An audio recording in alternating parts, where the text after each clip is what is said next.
Napoleon's campaigns too will be a grand strategy games with most of the usual elements of these kind of games.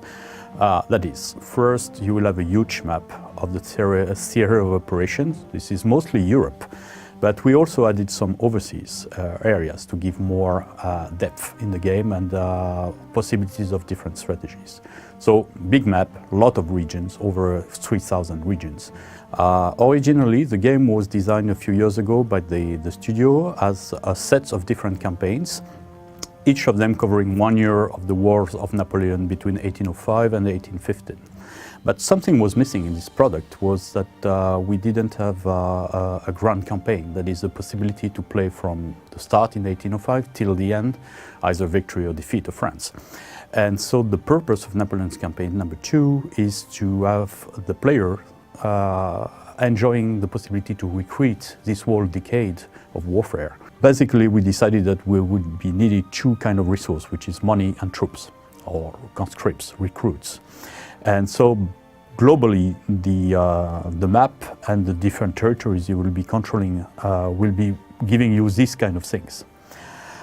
We added an extra dimension, especially on the money part, is that each region again produces money and conscripts.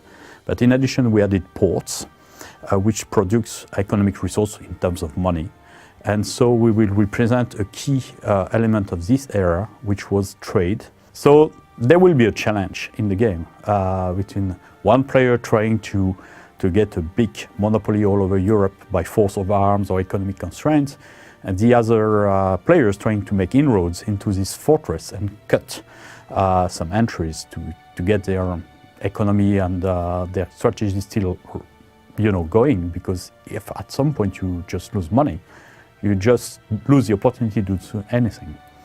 The idea we have in the design, which is kind of original, is that France can be kind of defeated, that it remains in the same borders like she starts with, but victory of the French will be victory of the Napoleonic family.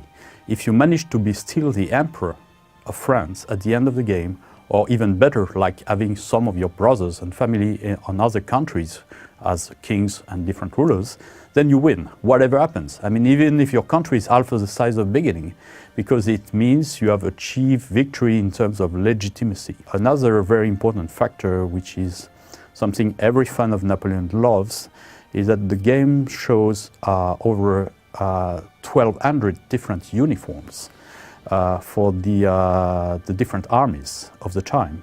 So you can see a brigade of British riflemen will be totally different from German hussars or Russian Cossacks.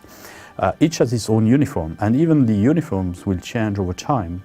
What they were wearing in 1805 was different from 1815. We also have, for example, regarding leaders, and the database of leaders is almost 2,000 characters. Nearly all of them, not all exactly, because we couldn't find source for everything, but most of them have their historical portraits. So we recreated them from historical paintings that you can see in big museums like the Louvre or Hermitage in St. Petersburg.